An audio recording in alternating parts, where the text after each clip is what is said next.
இரு இரு மார்க்கை விடு. இதுல ஜெயிச்சு என்ன பண்ண போறோம்? ஜெயிக்க வேண்டிய விஷயத்திலே தோத்துட்டு உட்காந்துக்கிறானாமா.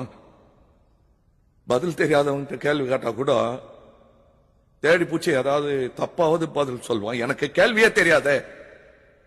நான் யாரு? வெறும் டுபாக்கூரு.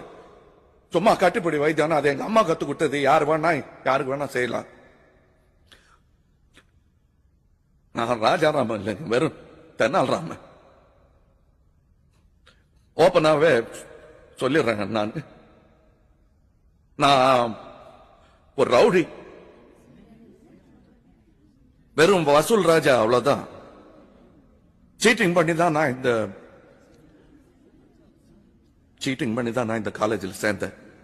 அது தப்புதான், ஒத்துக்கிறேன். என்ன திடீர்னு இவன் நல்லவன் ஆயிட்டானே, எல்லாருக்கும் எதிரிலையும் செஞ்ச குத்தத்தை ஒத்துக்கிறானேன்னு நினைக்கலாம். நான் திடீர்னு ஆவலிங்க.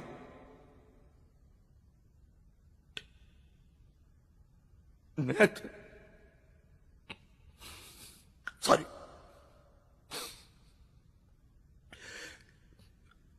இந்த கையில தான் சாக்கி செட் பண்ண. ஒன்னே பண்ண முடியல.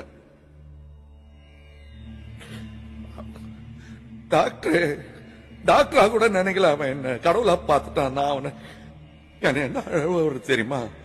நம்பிக்கை துரோகம் பண்ணிட்டேன். நான் ரவுடியா இருந்தப்ப கூட யாருக்கும் துரோகம் பண்ணது கிடையாது. வசூல் பண்றேன்னு சொன்னா கரெக்டா அந்த டேட்ல வசூல் பண்ணி கொடுத்துருவேன். இது நம்ம கையில ஒண்ணும் இல்லையா? போயிடுச்சு. எப்படியாவது அவனுக்கு கொஞ்சம் நேரம் வாழ வச்சிருந்தேன்னா அவங்க அம்மா வந்து பார்த்திருப்பாங்க. அது முடியாத போயிடுச்சு. அப்புறம் என்ன ரவுடி, என்ன டாக்டர், என்ன மாதிரி ஆளுங்கெல்லாம் வெளியே அனுப்புறதுதான் கரெக்ட். மாமா நீ கில்லாடி. என் அப்பாவும் மட்டும் இல்லையே, என்னையும் எல்லாரும் முன்னாலேயும் அழ வச்சுட்டேன். நீ ஜெயிச்சிட்ட, நான் தோத்துட்டதாக வச்சு. ஜெயிச்சவங்க கிட்ட தோத்தவங்க கேக்குறேன் ஒரு ரிக்வெஸ்ட். அத செய்வியா நீ? ஜாகிர் அம்மா ரயில்ல வந்து இறங்க போறாங்க. பாடியை கொடுக்கறதுக்கு அந்த ஃபார்மை ஃபில்அப் பண்ணு, இந்த ஃபார்மை ஃபில்அப் பண்ணுன்னு அவங்கள போட்டு நோ வச்சிடாதீங்க.